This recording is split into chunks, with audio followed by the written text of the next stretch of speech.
let's debunk another twin flame myth, right?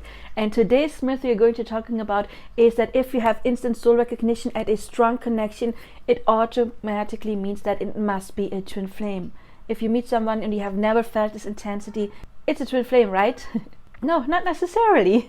First of all, there is different kind of divine counterparts. If you want to know more about that, I do have a whole video, very long video about different kind of divine counterparts, and I do have signs of soul connections in astrology, a playlist where I also talk about different kind of divine counterparts. So divine counterpart is kind of like an umbrella term, and twin flame just would be one form, or rather two, because we do have the split twin flame and the monadic twin flame.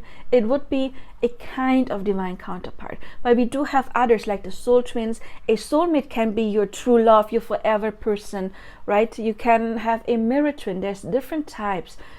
So this instant soul recognition basically means, yes, it is a soul that you remember. I used to believe in past lives. I don't anymore, because I realized, oh my God, if time doesn't exist, all is in the now, then past lives don't exist.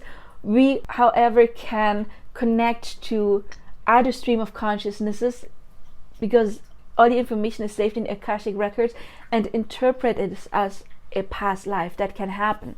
But creation is finished, which means every outcome, every possible outcome already has been created in multiple timelines. And your assumptions and your energy determine which of those experiences you make. Imagine like a radio. You can tune into different channels, the rock, the pop, or the rap, whatever you like. All are broadcasted at the same time, and you tune in.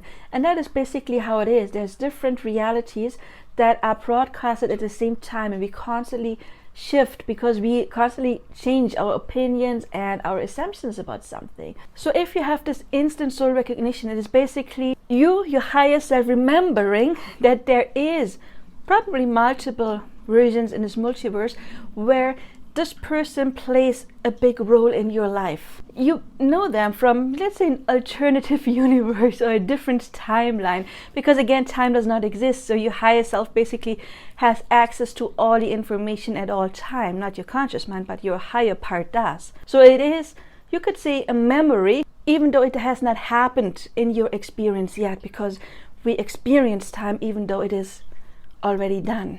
So this could be an indication why you have the strong connection.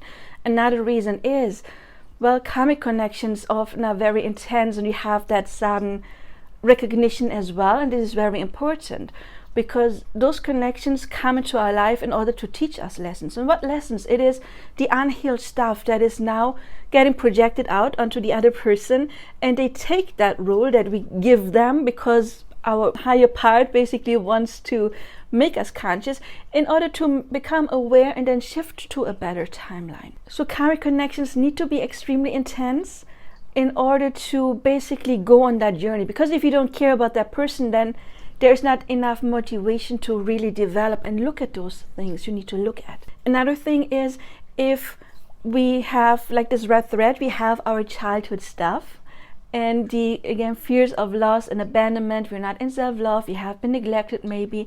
Then we attract that experience, usually with the romantic partners. So we have this person that is neglecting us, or maybe ghosting us, or they're not really ready to commit, and maybe there is a third party. It doesn't have to be, whatever it is, they're not there yet. They're not choosing us because we're not in self-love. And maybe we have at one point said, yeah, I'm not dealing with that anymore, and we oppressed our feelings and we just got out of this connection, but we did not heal what needed to be healed. Then your higher self is like, okay, well, next timeline, next person, and you have the same lessons all over again, and probably even a bit stronger than before. And if you don't do your lessons again, but you push it aside once more, and you just say, okay, it's the other person's fault, they're the narcissist, they're not treating me well, instead of taking responsibility for what is getting mirrored back to you, what happens is that if you get out of this connection without evolving, you get the next one, and it's the same stuff, maybe a little bit different. You know, it could be one person is disrespecting you by, I don't know, saying mean things. The other person is disrespecting you by not standing behind you. The other person may not be respecting you because they're cheating or whatever it is, you know, but it's still the same trope of I am not being respected, I'm not being chosen by that person, I don't get the commitment I want. That can come in different forms, but overall it will be the same over and over and over again.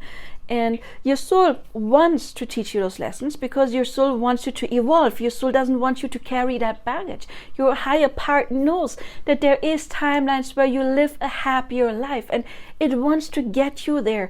But in order to get you there, you have to become aware of, I do have the image of like the old prisoner movies with the big like iron ball and the chain on the leg, right? Your higher self wants you to get rid of those old things holding you back by making you conscious to that.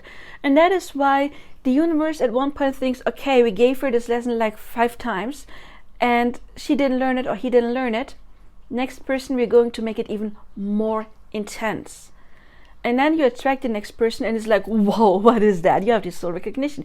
You have this crazy intensity that you never felt before.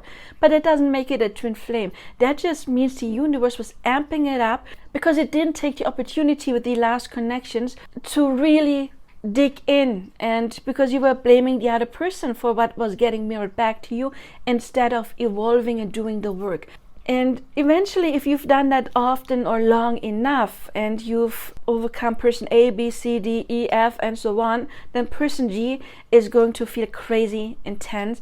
And at some point, it is going to be so intense that you have no choice but to actually evolve and overcome that stuff and look at it. So that doesn't make it a twin flame. It just means that, you may have not taken the chance in the past, and now you're basically getting a kick in your butt in order to push you forward. Because again, your soul does not want to torture you. Your soul wants you to address and heal those things so you can shift into a timeline where you have the happier outcome. Because if you have cleared that, then that cannot get mirrored back to you. If you learn to step into your self-love by treating yourself good, then you will shift to a timeline where people treat you accordingly. You will see your worth because you've learned to see your worth. And that is why sometimes we have crazy intense connections even though they're not twin flames. So we were debunking this myth. Of course, it can be a twin flame, but it doesn't have to be. You recognize a true twin flame because it is the strong urge to develop and grow from the very beginning. And you just have this inner urge, and it will start very early on when you met this person. Well, if this video helped you, please help me by liking, subscribing. If you need help, then you can contact me for personal coaching. Check out my other videos. I always put everything into playlists, very compact information that helps you find exactly what you're looking for. I do have playlists on manifesting, the multiverse, and of course the Twin Flame 101 playlist, or Science of Soul Connections and Astrology playlists if you're interested in Twin Flame and Divine Counterpart astrology. I do see you there. I see you in personal coaching or another video. Until then, I wish you all the best now. Bye-bye.